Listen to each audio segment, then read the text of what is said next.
नमस्कार।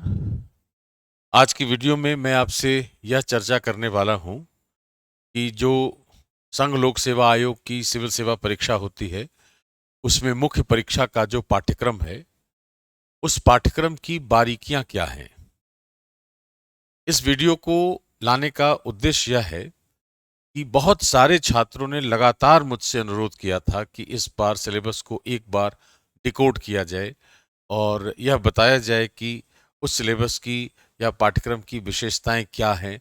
क्या ऐसी बात है जहां से हम तैयारी करना हमारे लिए आसान हो और कौन सी बात उसमें पढ़ी जाए और कैसे उनका अंतर संबंध देखा जाए। ऐसे बहुत सारे अनुरोध मेरे सामने रखे गए छात्रों के द्वारा। इसी उद्देश्य से या इसी आधार पर आज का यह वीडियो तैयार किया गया है और मुझे पूरा विश्वास है कि आप इसकी समझ आपको होगी और आपके लिए इस पाठ्यक्रम की का विश्लेषण करके जब आप इसकी बारीकियों का अध्ययन करेंगे या उसकी बारीकियों को समझ लेंगे तो आपको यह पता चलेगा कि पाठ्यक्रम में क्या ऐसी खासियत है। सिविल सेवा का जो पाठ्यक्रम होता है वह यह बताता है हमें कि आपको क्या पढ़ना है और जो विगत वर्ष में पूछे गए प्रश्न होते हैं वो ये बताते हैं कि आपको कितना पढ़ना है। यही दो बातें आपके इस चयन में प्राथमिकी के तौर पर या पहली दो प्राथमिकताएं कह सकते हैं इसको कि पहली दो प्राथमिकताएं यह हैं कि पहले यह पता चले कि आपको क्या पढ़ना है। जब यह समझ में आ जाए तब यह पता चलेगा कि आपको कितना पढ़ना है। उसके बाद पढ़ाई अगर आपने की है तो निश्चित रूप से आपकी सफलता की संभावनाएं ज़्यादा होंगी और कम समय में आप सफल होने की कगार पर होंगे। ये लेकिन उसके लिए हमें पाठ्यक्रम की बारीकियों को समझने की आवश्यकता है। अब उसमें है क्या कि पाठ्यक्रम शुरुआत जहां से होती है मुख्य परीक्षा की, उसके ऊपर संघ लोक सेवा आयोग ने कुछ बहुत महत्वपूर्ण बातें लिखी हैं जिनको हम आम तौर पर जिनकी हम उपेक्षा करते हैं। हम उस पर ध्यान नहीं देते और हम सीधे पेपर 1, पेपर 2, पेपर 3, पेपर 4 उसके जो अवयव हैं उस पर विचार करने लगते हैं। मैं आज आपको सबसे पहले उस पैराग्राफ की तरफ इशारा कर रहा हूं आपको जहां यह पता चलेगा कि आपके पास जो पाठ्यक्रम है उसमें क्या पढ़ना है आपको और क्यों ऐसा पाठ्यक्रम आपके लिए रखा गया है। तो उस पर एक नजर हम लोग डालते हैं।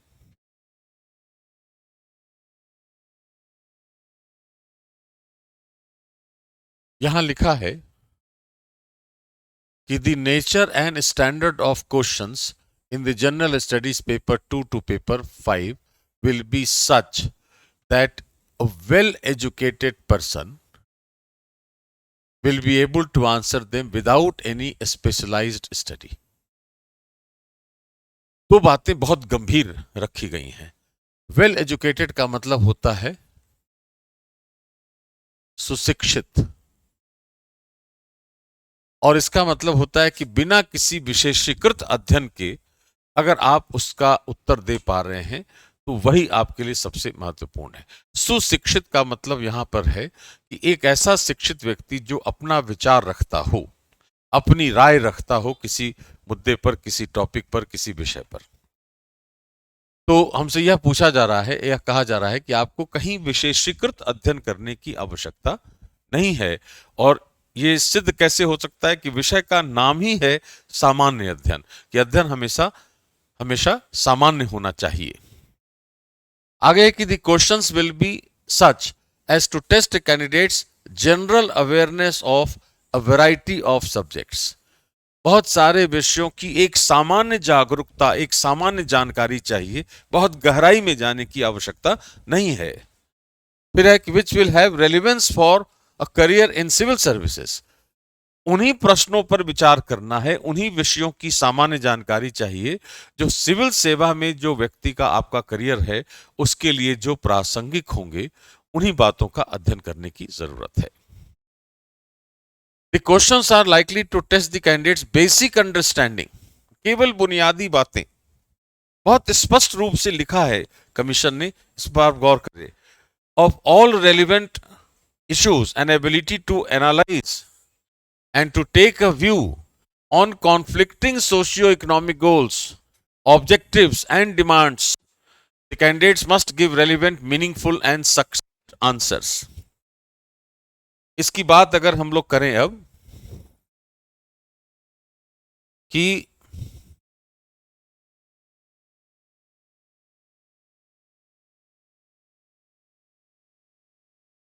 संघ लोक सेवा आयोग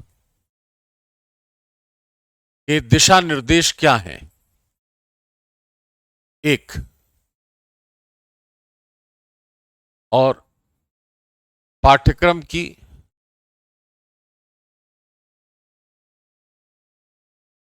विशेषताओं पर सबसे पहला क्या है कि सुशिक्षित व्यक्ति होना चाहिए, मतलब अपने मौलिक विचार रखने वाला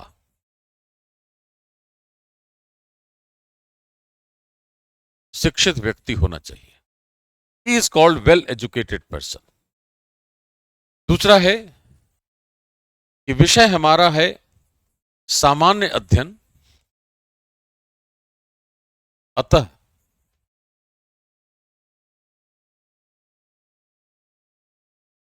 विशेषीकृत अध्ययन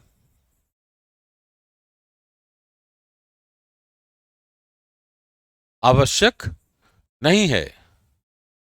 कहीं किसी गहराई में जाने की आवश्यकता नहीं है, स्पेशलाइज स्टडी करने की आवश्यकता नहीं है.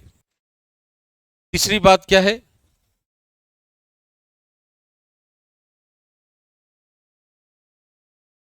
कि विभिन्न विषयों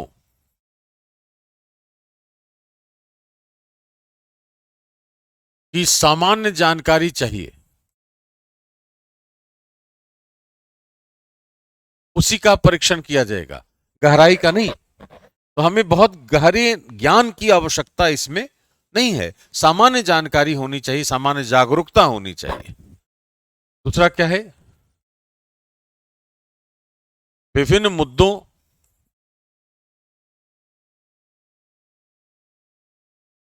की बुनियादी समझ होनी चाहिए, बेसिक अंडरस्टैंडिंग.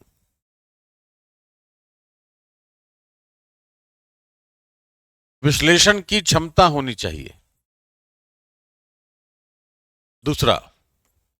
तीसरा, संघर्षशील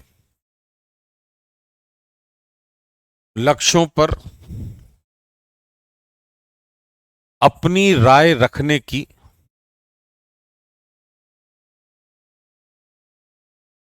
क्षमता होनी चाहिए. जैसे पर्यावरण संरक्षण और औद्योगिकरण दोनों परस्पर संघर्षरत हैं. अगर हम औद्योगिकरण को बढ़ावा देते हैं तो पर्यावरण का क्षरण होता है, पर्यावरण का संरक्षण पूरी तरह करते हैं तो औद्योगिकरण की दर कम होती है. यह कॉन्फ्लिक्टिंग गोल है. इस संघर्षशील लक्ष्य पर अपनी राय रखने की क्षमता होनी चाहिए, विश्लेषण की क्षमता होनी चाहिए, बुनियादी समझ होनी चाहिए और विभिन्न विषयों की सामान्य जानकारी होनी चाहिए. और इसके अलावा क्या है, प्रश्न का जो स्वरूप प्रकृति होगी वो सिविल सेवा में जो प्रासंगिक मुद्दे हैं वहीं से प्रश्न पूछा जाएगा. केवल बहुत गहराई में बहुत विशेषीकृत अध्ययन करने की आवश्यकता नहीं है. तो किस तरह से मार्क्स दिए जाएंगे यह बात बता रहा है पाठ्यक्रम हमारा स्पष्ट रूप से जो कमीशन ने लिखा है. अब इसके बाद क्या है देखिए कि the candidates must give relevant, प्रासंगिक, मीनिंगफुल, अर्थपूर्ण और सक्सिंक्ट आंसर, सशक्त उत्तर, सार गर्भित, जिसके अंदर कोई बहुत महत्वपूर्ण सार उसका छिपा हो, मूल तत्व उसका हो उसमें. तो प्रासंगिक उत्तर होना चाहिए, अर्थपूर्ण होना चाहिए और कैसा होना चाहिए, सक्सिंक्ट होना चाहिए, सार गर्भित होना चाहिए. उत्तर की मांग क्या है,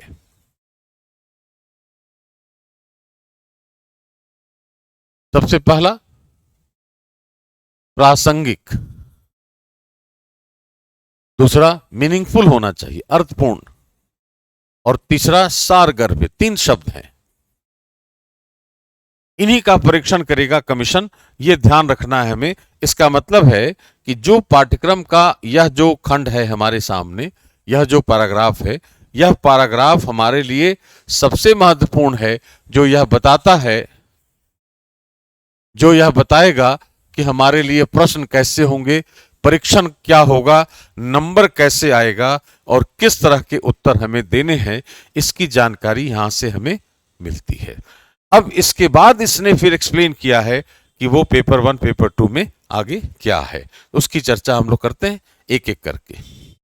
मैं केवल आपको यह बताने की कोशिश कर रहा हूं कि आखिर ऐसी क्या वजह है जो इस तरीके से हमने लिखा है। यह तो पेपर 2 है, यह पेपर 1 है, जीएस का पेपर 1 है। यह इसमें देखिए क्या बात है। इसने लिखा है Indian heritage and culture, history and geography of the world and society. 3 विषय हैं।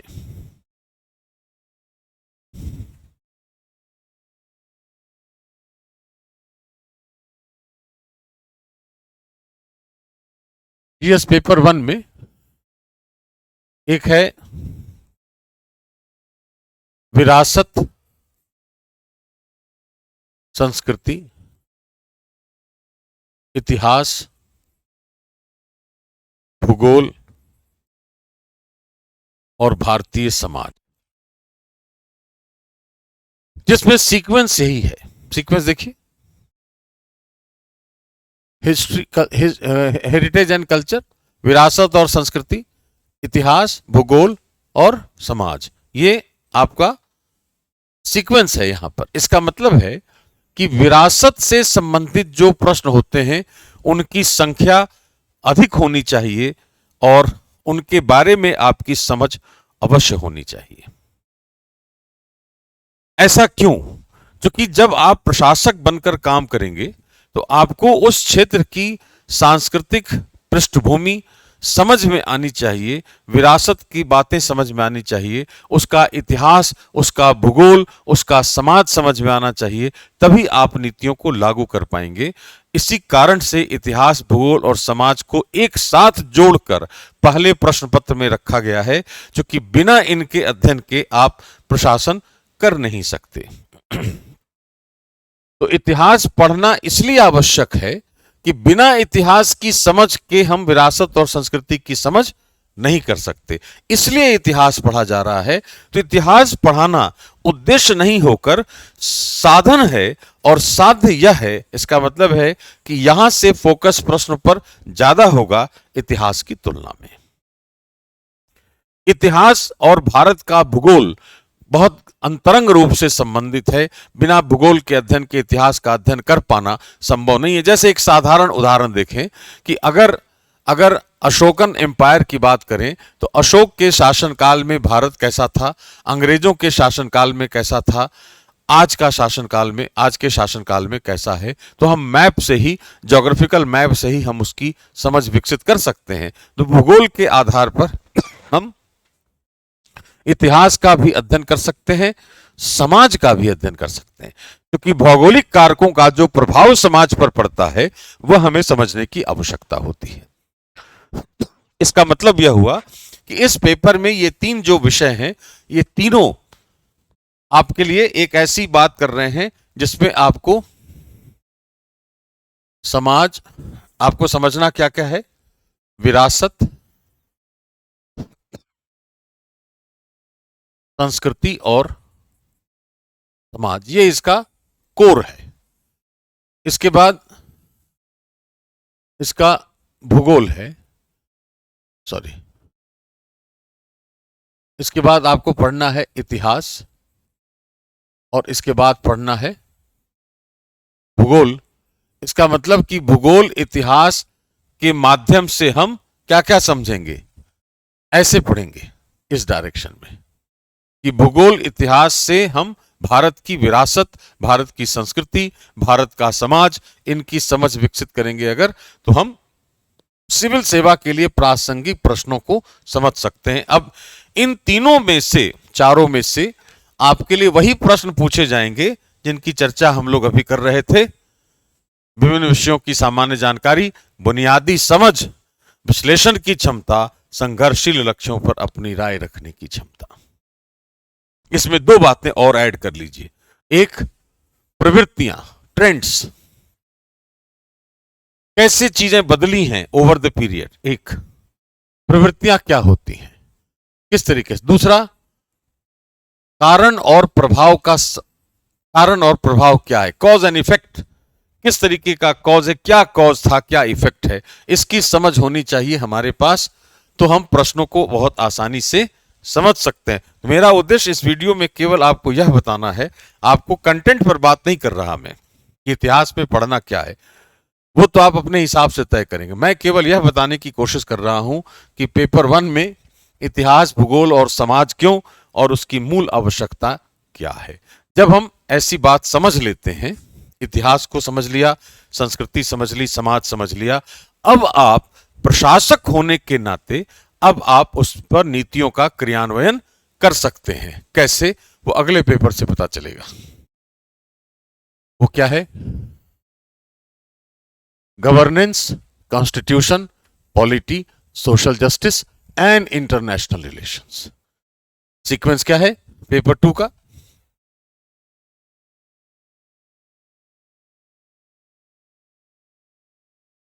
सबसे पहला है गवर्नेंस, शासन व्यवस्था। दूसरा है संविधान, कॉन्स्टिट्यूशन। तीसरा है शासन प्रणाली या राजनीतिक प्रणाली। चौथा है सामाजिक न्याय। और पांचवा है अंतर्राष्ट्रीय संबंध।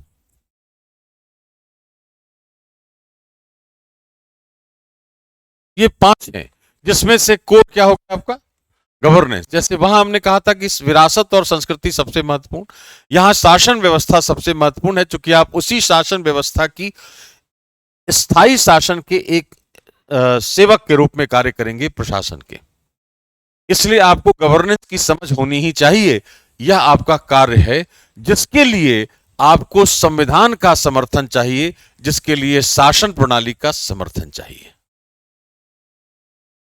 और जिसके लिए अंतर्राष्ट्रीय संबंधों का भी समर्थन चाहिए, ताकि आप नीतिगत पहल करके आप क्या करेंगे, आप इस उद्देश्य की प्राप्ति करेंगे। जैसे इसको दूसरे तरीके से देखें,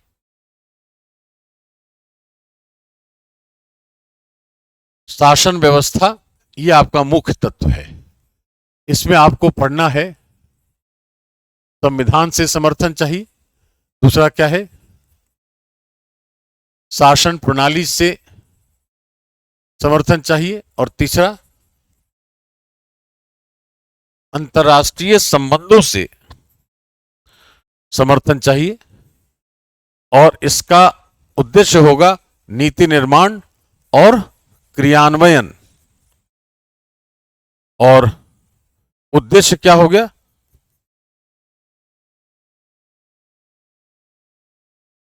सामाजिक न्याय।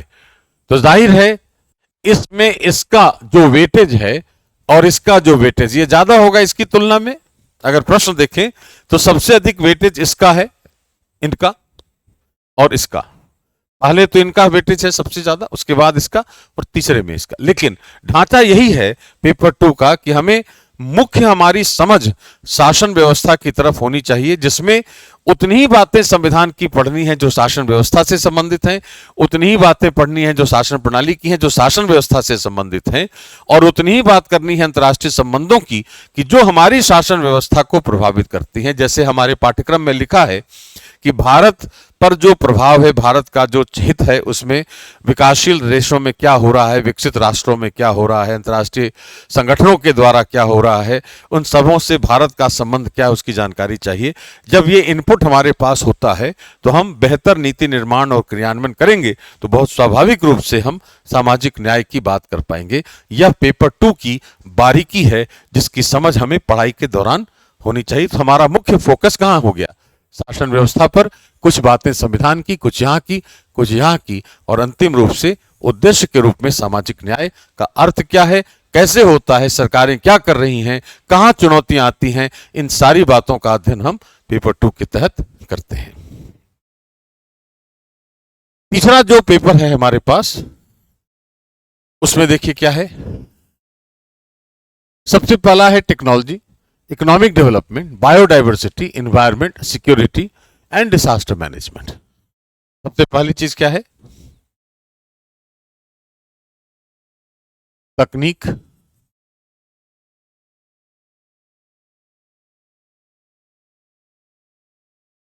अर्थव्यवस्था, जैव विविधता, पर्यावरण, सुरक्षा और आपदा प्रबंधन। यही है ना? तकनीक, आर्थिक विकास, जैव विविधता, पर्यावरण, सुरक्षा और डिजास्टर मैनेजमेंट। अब देखिए यह कि क्या अर्थव्यवस्था बिना तकनीक के विकसित हो सकती है? उत्तर होगा नहीं। तो तकनीक बहुत महत्वपूर्ण।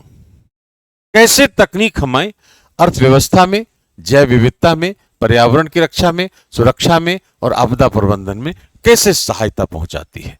तो तकनीकों की उपयोगिताएं बहुत महत्वपूर्ण होंगी, अनुप्रयोग उनका बहुत महत्वपूर्ण होगा। समझने के ख्याल से यह ध्यान में रखना है। दूसरा कि अगर अर्थव्यवस्था है तो तकनीक से समर्थन तो है ही। बिना जैव विविधता के, पर्यावरण के संसाधन नहीं मिलता, बिना सुरक्षा के निवेश नहीं होता, बिना आपदा प्रबंधन के न तो निवेश होगा न संसाधनों का वितरण होगा। ये चारों चीजें सीधे अर्थव्यवस्था से जुड़ती हैं। इसका मतलब है कि यह जो पेपर होगा यह अन्य पेपर्स की तुलना में अधिक बहुआयामी है और इसमें तकनीक के साथ साथ अन्य 5 आयाम और जोड़े गए हैं। तो 6 डायमेंशनल पेपर है ये, 1 2 3 4 5 6। और यह सबसे महत्वपूर्ण पेपर इस रूप में है कि इसमें विषयों के अंतर संबंधों की समझ आपके पास होने की आवश्यकता है। यह अनिवार्य है आपके लिए कि आपदा प्रबंधन से अर्थव्यवस्था कैसे प्रभावित होती है, तकनीक से आपदा प्रबंधन कैसे किया जा सकता है, सुरक्षा से अर्थव्यवस्था कैसे हो सकती है, तकनीक से सुरक्षा कैसे हो सकती है, पर्यावरण की रक्षा और जैव विविधता का संरक्षण तकनीक से कैसे कर सकते हैं और ये अर्थव्यवस्था पर काम कैसे कर सकते हैं। तो मुख्य हमारे पास ये 2 टॉपिक हो गए और कार्य करने वाली चीजें यहां पर आ गई। तो 6 एस्पेक्ट हमें अगर आपस में जोड़ दें हम, तो निश्चित रूप से पेपर के प्रश्नों को समझना हमारे लिए बहुत आसान होगा।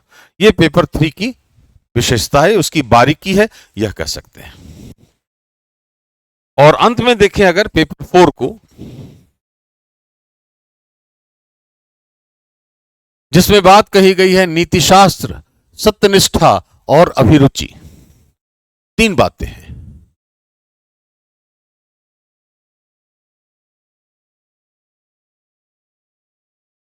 पहला है नीतिशास्त्र, सत्यनिष्ठा और अभिरुचि। अगर हमारा चरित्र अच्छा है तो हमारा आचरण अच्छा होगा, ऐसी अपेक्षा है। इसका अर्थ है कि अगर आप किसी प्रशासक के नीति शास्त्रीय पक्ष पर गौर करना चाहते हैं तो व्यक्ति के 2 चीजों पर गौर करने की जरूरत होती है। एक तरफ उसका चरित्र है और एक तरफ आचरण है। तो इस पेपर का पहला जो कुछ खंड है वो आपके चरित्र से संबंधित है और बाकी के जो भाग है वो आपके आचरण से संबंधित है। तो आचरण वाले जो भाग हैं वहां से उपयोगितावादी प्रश्न आएंगे, उपयोगिता आधारित, और यहां से जो है वो सिद्धांत आधारित कि नीति शास्त्र क्या होता है, मूल्य क्या होते हैं, आपने महात्मा गांधी के जीवन से क्या सीखा, आपने प्लेटो के सिद्धांत में क्या पढ़ा, आपने जेरेमी बेंथम के सिद्धांत में क्या पढ़ा, आपने नेल्सन मंडेला से क्या सीखा, आपने दीनदयाल उपाध्याय से क्या सीखा। ये सैद्धांतिक प्रश्न है। आप सिविल सेवा मूल्य क्या होते हैं, एप्टीट्यूड क्या होता है, एटीट्यूड क्या होता है, अभिवृत्ति, या भावनात्मक बुद्धि, इमोशनल इंटेलिजेंस क्या होता है। एक पक्ष इसका यह है जो हमारे चरित्र और उसके निर्माण से संबंधित विषयों की बात करता है, और दूसरी तरफ आचरण है जिसमें केस स्टडीज भी पूछा जाएगा।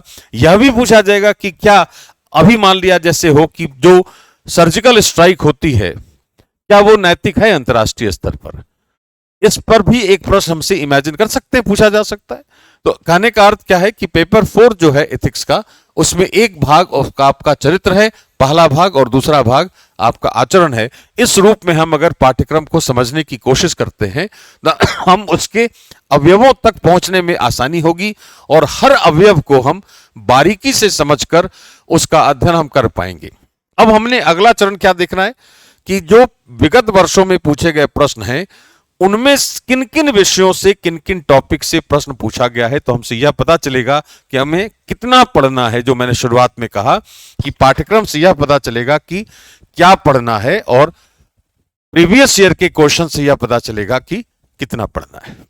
इस रूप में हम सिलेबस को मुख्य बातें समझ सकते हैं। एक दृष्टिकोण विकसित करना इस वीडियो का उद्देश्य था कि आप पाठ्यक्रम को समझने के लिए किस प्रकार के दृष्टिकोण पर काम करेंगे, कैसे उसको देखेंगे, और यूपीएससी क्या चाहती है आपसे, किन बातों का परीक्षण करेगी, वह क्या आप उत्तर में लिखेंगे, किस प्रकार का उत्तर लिखेंगे, कैसे पाठ्यक्रम को समझने की कोशिश करेंगे, क्यों ऐसे विषयों को अलग अलग पेपर्स में रखा गया है।